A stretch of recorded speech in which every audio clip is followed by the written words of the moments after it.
Bonjour à tous, j'espère qu'aujourd'hui encore vous allez bien. On se rapproche petit à petit de cette célébration de reconnaissance que nous allons faire monter vers notre Dieu ce dimanche. Et aujourd'hui, on va continuer de remercier Dieu, d'être reconnaissant envers notre Dieu. Tout au long de l'année, j'ai pu être témoin de quelque chose de merveilleux. Notre église, l'église de Jésus-Christ, située au 35 rue Denis Épitalon, a manifesté du soutien et de l'amour.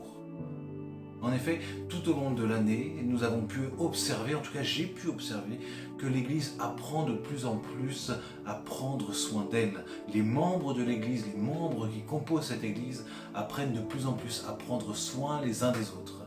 Et je crois qu'aujourd'hui, nous prenons plus soin les uns des autres qu'hier, mais je crois qu'encore demain, nous apprendrons encore à prendre encore plus soin les uns des autres. Et vous savez, tout au long de l'année, l'Église passe par des moments forts, des moments moins forts, par des moments de grande joie et aussi par des moments de grande tristesse.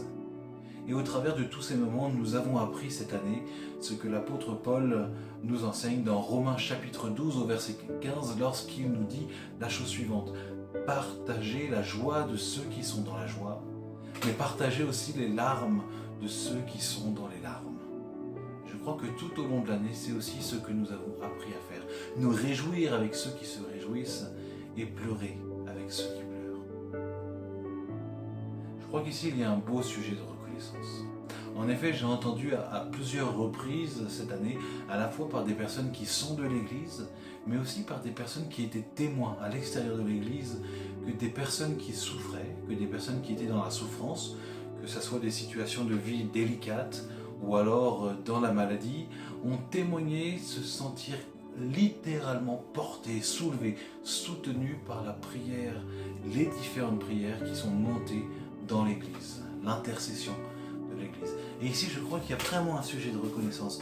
Remercier Dieu parce qu'il nous donne un cœur, il nous donne des cœurs, chacun d'entre nous, qui se tournent justement vers les autres frères et sœurs qui souffrent, pour que nous puissions les porter. Ça, c'est la beauté de l'Église de Jésus-Christ. Nous sommes unis, tous ensemble, autour de Jésus-Christ, et seulement de Jésus-Christ. Et donc nous prenons soin les uns des autres en se basant sur Jésus-Christ. Lorsqu'on ouvre le livre de l'Ecclésiaste, un livre rempli de sagesse, on voit au chapitre 4, verset 12, une proclamation, une réalité qui est importante à saisir. Un homme seul est facilement maîtrisé par un adversaire, mais à deux, ils pourront tenir tête à celui-ci. Et une corde faite de 3 cordelettes tressées n'est pas facile à rompre. Ce texte nous apprend quelque chose pour nous qui sommes chrétiens, nous qui appartenons à l'Église de Jésus-Christ, c'est qu'un chrétien qui est isolé, c'est un chrétien qui est en danger. C'est un chrétien qui est sous les assauts de l'ennemi et qui finalement n'a pas beaucoup de chance de pouvoir trouver du soutien. Par contre, un chrétien qui est dans le cadre d'une église locale, que ce soit la nôtre ou une autre, qu'importe, mais une église locale qui prêche Jésus-Christ, eh bien il se trouve que lorsque celui-ci est attaqué, eh bien il est entouré, il est soutenu par les autres frères et sœurs, et alors l'ennemi n'a pas d'emprise sur lui, parce que l'église de Jésus-Christ est là et qu'elle prend soin de celui qui est affaibli. Et ça, c'est une merveille que nous retrouvons et pour laquelle nous devons être reconnaissants envers Dieu. Merci Seigneur, parce que tu permets que nous ne soyons pas seuls. Non, tu ne m'as pas sauvé juste moi, tu en as sauvé beaucoup d'autres pour que nous fassions l'Église ensemble et pour que ensemble nous grandissions à la ressemblance de Jésus-Christ et que lorsque l'ennemi nous attaque, eh bien nous soyons un en Jésus-Christ et c'est lui qui nous protège. Ça, c'est merveilleux. Il y a vraiment quelque chose de beau. Et en même temps, je crois qu'il y a quelque chose qui nous interpelle. L'unité que nous avons les uns avec les autres, c'est l'unité de l'esprit. Et donc c'est un cadeau de Dieu. Ce n'est pas à nous de créer l'unité. Mais par contre, l'histoire de l'Église nous a montré que cette unité, eh bien, par moments peut être malmenée. Et parfois ça tient à un fil. Et donc c'est pour cette raison que nous devons veiller, prier, être reconnaissants pour cette unité, cette communion que nous vivons, mais tout en étant conscients aussi qu'il faut que l'on veille pour que cette unité justement ait toute sa saveur, qu'elle soit belle comme nous la vivons aujourd'hui. Et je crois que pour cela, il y a une exhortation de l'apôtre Paul qui nous donne un principe très simple. J'aimerais vous le lire. C'est ce que l'on retrouve dans Philippiens chapitre 2 Et je crois que c'est ce que nous vivons à l'Église, mais je crois que c'est ce que nous voulons continuer à vivre. Philippiens chapitre 2, verset 2 nous dit « Rendez donc ma joie complète. Tendez à vivre en accord les uns avec les autres. Et pour cela, ayez le même amour, une même pensée et tendez au même but. Ne faites donc rien par esprit de rivalité ou par vain désir de vous mettre en avant. Au contraire, par humilité, considérez les autres comme plus importants que vous-même et que chacun regarde non ses propres qualités, mais les qualités des autres. » Je vous invite maintenant à ce que nous puissions prier. Prier pour différents sujets, déjà être reconnaissant de faire partie de cette Église merveilleuse que le Christ a instituée. Cette Église universelle, cette Église qui est belle, cette Église qui lui appartient. Deuxième sujet de reconnaissance, c'est merci parce que nous grandissons dans cette Église, nous grandissons dans le fait de prendre soin les uns des autres. Et nous ne voulons pas nous arrêter là, nous voulons aller plus loin.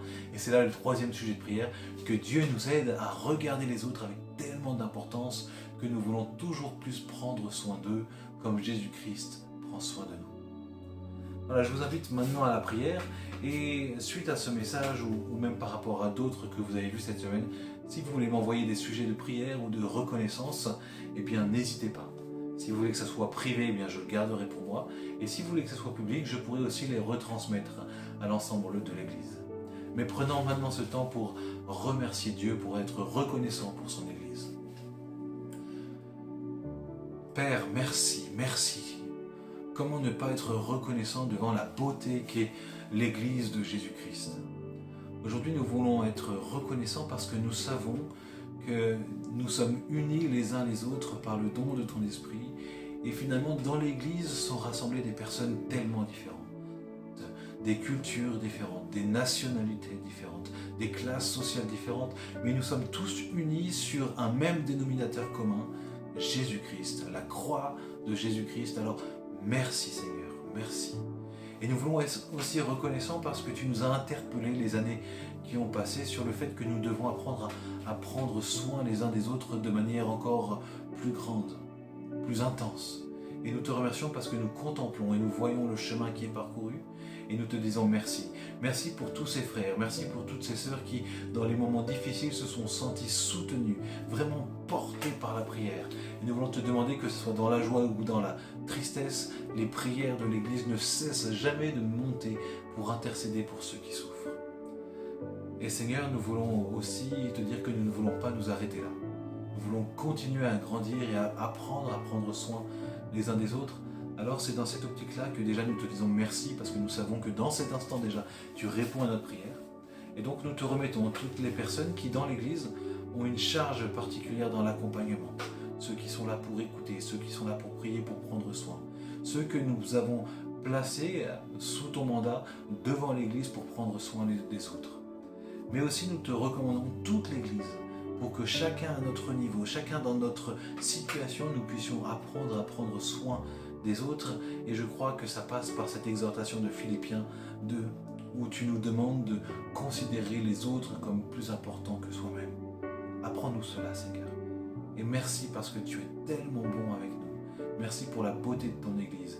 Et merci parce que tu veilles sur elle. Que toute la gloire te revienne dans le puissant nom de Jésus-Christ, notre Seigneur et notre Sauveur.